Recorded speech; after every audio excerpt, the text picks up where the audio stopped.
윤석열 대통령이 취임한 지가 엊그제 같은데 벌써 1년 됐습니다. 벌써 1년이 됐습니다. 5월 10일 날 취임하셨으니까 이제 딱 1주년 됩니다. 세월이 너무 빠릅니다. 벌써 1년이구나 이렇게 생각이 되는데. 고영신 그 박사님이 윤석열 대통령하고 나란히 그 단둘이 또 찍은 사진도 지금 사무실에 비치가 돼 있지 않습니까? 예, 그리고 굉장히 많이 소통을 하시는 걸로 알고 있는데 어쨌든 세월이 참 빠릅니다. 예, 그래서 이 윤석열 대통령도 오늘 그러니까 9일 날이죠. 네. 국무회의에서 뭐 소회를 좀 피력을 했는데 뭐 여러 가지 성과를 낸 부분도 있습니다만은 아쉬워했던 부분은 야당의 그런 반대로 인해서 야당이 뭐 원내 다수석을 차지하고 있기 때문에 필요한 제도 정비, 그러니까 법으로 되어야 할 그런 정비들이 거의 이루어지지 못했다. 네.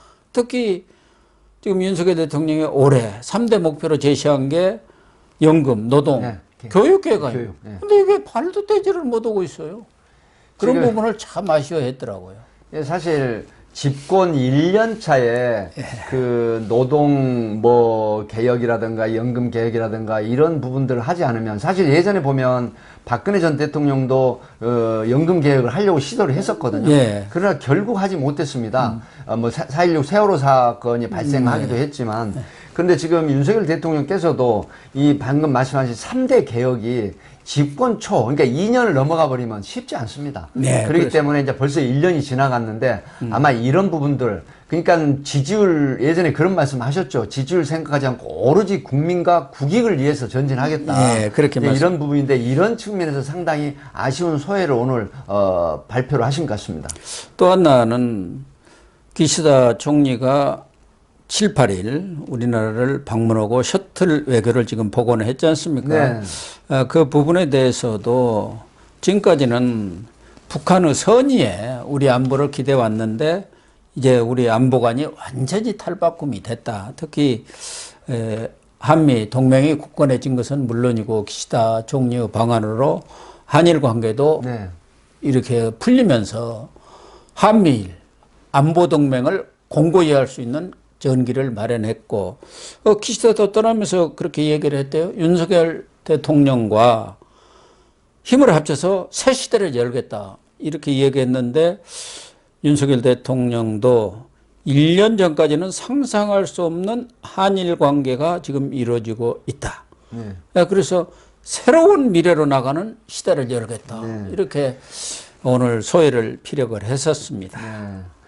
미래지향적 한일 관계라고 보통 이렇게 얘기를 하거든요. 예. 그래서 지금 그 들리는 얘기하면 기시다 총리가 이 국내 정치라든가 그다음에 국내 그 정치인들이나 여론에 의해서 좀 조심해야 된다. 그럼에도 불구하고 기시다 총리가 제지를 했다고 합니다. 내가 알아서 할게. 그래서 윤석열 대통령이 먼저 문을 열어줘서 고맙다. 그래서 나도 이제 협조하겠다. 그래서 우리가 미래지향적 그런 어떤 한일 관계를 만들어 봅시다. 이런 화답을 했다라고 합니다. 예. 그렇기 때문에 이제 이런 부분인데 역시 예상했던 대로 일본의 그 메이저리그급 우파죠. 예. 우파 신문에서는 또 이 부분을 상당히 또 비판했다라고 합니다.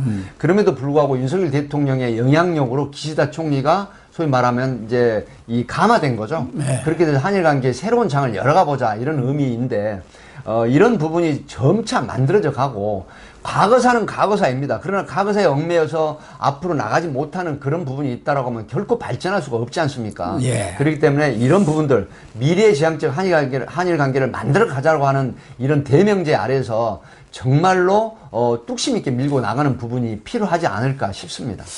그래서 마침 연합뉴스하고 연합뉴스 TV가 6, 7일 그러니까 윤석열 대통령 1년을 맞아서 매트릭스에 의뢰해서 여론조사를 했더라고요. 네네. 18세 예. 이상 뭐 우리 성인 대한민국 국민 성인 1000명을 상대로 했었죠. 뭐 윤석열 대통령의 국정평가에 대해서는 긍정이 37.5, 부정이 60 이렇게 나왔습니다만은 이번에 좀 의미 있는 것은 한미 정상회담 그리고 말하자면 이번 일본과의 그런 과거사 문제 이런 것에 대한 여론조사 결과가 나왔는데 우리가 생각했던 것과는 조금 차이가 나게 나온 것 같아요. 국빈 방문 같은 경우는 55.5%라는, 그러니까 우리가 지금까지 그 수치 개념으로 보는 것보다 훨씬 파격적인 그런 지지율이 됐거든요. 그리고 지금 국방 외교 분야에서 39.8%라고 하는 지지율도 이 40%의 지지율인데, 이 부분도 우리가 지금 취임 1주년을 맞이해서 상당히 높은 지지율로 지금 바뀌었거든요. 그렇습니다. 네. 일본과의 그런 문제에 있어서 아무래도 이제 과거 사과해야 한다. 미래지향적으로 나가야 한다. 이 두 개의 질문 중에 사과 쪽이 55.4%, 그리고 미래지향이 43.2%입니다만은 생각보다는 그 격차가 그렇게 크지는 않구나. 그렇습니다. 특히 서울은 오히려 과거사 사과가 48.9%, 미래지향이 50.5%. 예, 오히려 14%가 더 높아요. 예. 이런 거는 이제 굉장히 많이 의식이 바뀌고 있다라고 하는 부분이고 인식이 바뀌고 있다라는 거거든요. 그래서 우리가 사실은 안타깝지만 윤석열 대통령이 20% 후반에 머무는 경우도 있었어요. 근데 24%까지 40%에 육박하는 이 지지율이라든가 여론평가는 점점 그 윤석열 대통령의 어떤 진정성이라든가 이런 추진력에 대해서 신뢰를 지금 주는 그런 분석으로 좀 생각이 들거든요. 그렇기 때문에 정말로 그 국가와 국민을 위한 국익을 위해서 자고면하지 않고 앞으로 나가겠다라고 하는 부분이고, 사실 지금 국방 외교 분야에서 39.8%라고 하는 부분은 우리가 남북으로 분단되어 있는 상황에서 핵 위협이라든가 여러 가지가 있지 않습니까?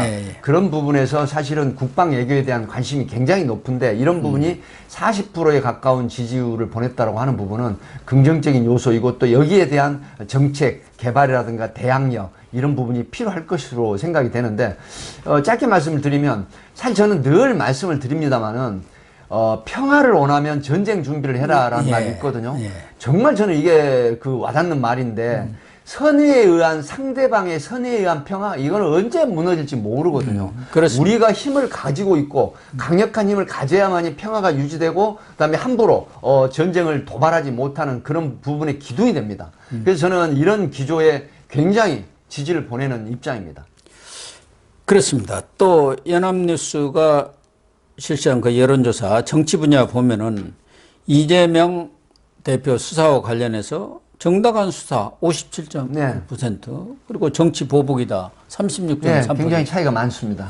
그러니까 이게 이제 수사를 해야 된다고 하는 부분이 거의 20% 가까이 이제 많은 경향이 있거든요. 그래서 사실은 이재명 대표도 저는 개인적으로 보면 이 재판을 통해서 만약에 죄가 있다라는 부분이 입증이 되면 처벌을 받고, 또 재판을 통해서 혐의가 없다라고 하면 그때 새로운 또 정치인으로 변신할 수가 있거든요. 그렇기 때문에 결코 피하는 자세가 아닌 적극적으로 임하는 자세가 필요한 부분이다라고 하는 것이 국민들이 생각하는 바다, 이렇게 봅니다. 총선과 관련한 여론조사도 보면은 재밌는 게 나왔습니다. 아주 팽팽한 것 같아요. 아직까지는. 뭐 지금 내일 투표를 한다라고 하면 사실은 국민의힘 쪽이 지금 조금 앞서고 있고요. 그러네요. 그다음에 이제 야권인 더불어민주당 쪽이 조금 뒤처지는 그런 걸로 지금 나왔습니다. 국민의힘이 32.3, 민주당은 30.2, 한 2.1% 정도 앞서고 있는데. 그래서 이제 이대로만 간다라고 하면 지금 여소 야대가 여대 야소로 바뀔 수도 있다. 물론 이거는 당장 내일 투표한다라고 하는 부분이기 때문에 그럼에도 불구하고 이제 근소한 차이는 앞으로 내년 4월 10일 날 총선까지 얼마나 여야가 이 국가와 국민을 위한 노력, 유권자들을 위한 노력이 누가 더 돋보이냐에 따라서 지지율이 변동이 있을 거로 생각을 합니다. 그런데 이 내년 총선과 관련해서 정권 견제냐, 국정 지원이냐, 이 부분은 또 뒤집혔어요. 그래서 이 견제 쪽이 34.5%로 좀 높아요. 견제라는 게 이제 야당. 그렇죠. 지지 야당을 이제 야당이 국정 지금 그 정권을 쥐고 있는 파트를 견제를 해야 된다는 개념인데, 요거는 총선 개념하고 좀 다릅니다. 왜 그러냐면 지금 구조가요, 전세 사기라든가 여러 가지 지금 또 뭐가 있죠? 바로 민노총 관련한 소위 말하면 노동 탄압이라고 지금 부르짖는 이런 부분들, 소위 우리가 보통 화이트 칼라, 블루 칼라라고 이제 일반적인 얘기를 하지 않습니까?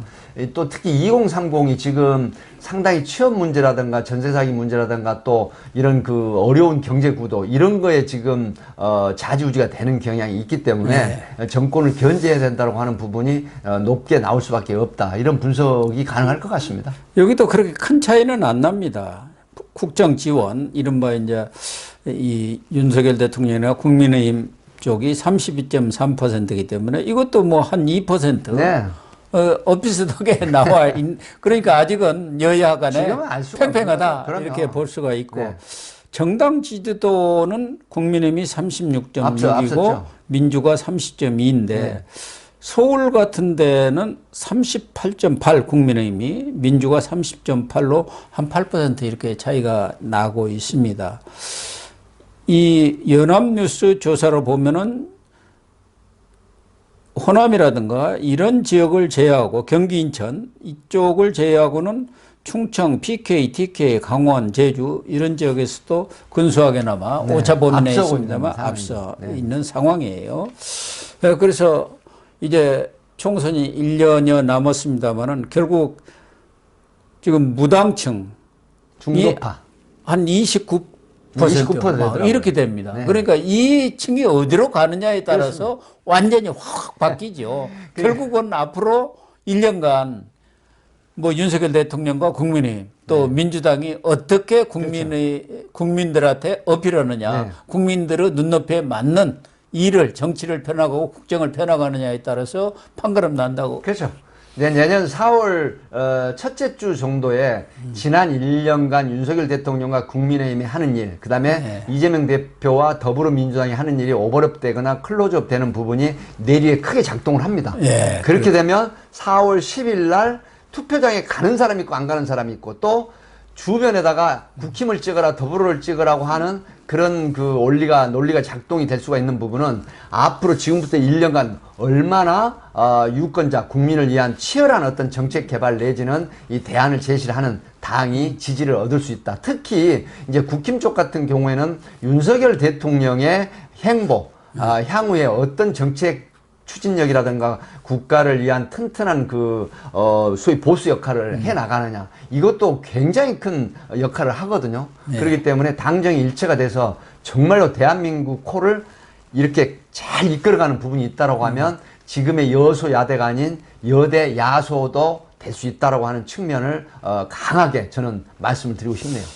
그래서 여대 야소의 정국이 이루어져야만이 지금과 같은 입법 폭주도 어느 정도 제동이 걸리고 윤석열 대통령이 차세대라든가 미래 세대를 위해서 지금 추진하고 있는 연금, 네. 노동, 네. 교육개혁 이 부분이 가능해지는 거죠. 그렇지 않고는 아무것도 될 수가 없습니다. 지금 그 소위 초저출산, 초고령화 시대지 않습니까? 근데 이런 부분인데 포퓰리즘 복지 정책이라고 하는 부분이 사실 대외적으로 보면 살기 좋은 나라라고 보이지만 안으로는 지금 1,000조가 넘는 외채가 있습니다. 그렇습니다. 이런 부분이 다음 세대, 우리 손자, 그 다음에 아들, 딸 세대에 엄청난 빚으로 떠안겨지거든요. 이런 부분이 있기 때문에 이런 어떤 3대 그 개혁은 반드시 필요하다.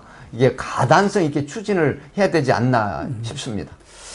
연합뉴스는 가급적 이런 여론조사를 안 하는데 일반 신문이나 방송을 그렇습니다. 하고 예, 연합에서는 그런데 연합이 매트릭스도 아마 5번째 안에 드는 큰 여론조사 기관이죠. 리서치 기관. 워낙 군소 여론조사 기관이 맞습니다. 많아가지고 들쭉날쭉 하는데 상당히 합리적인 결과가 나온 것 같아서 우리 시청자님들이 좀 참고를 하시라고 소개를 했습니다.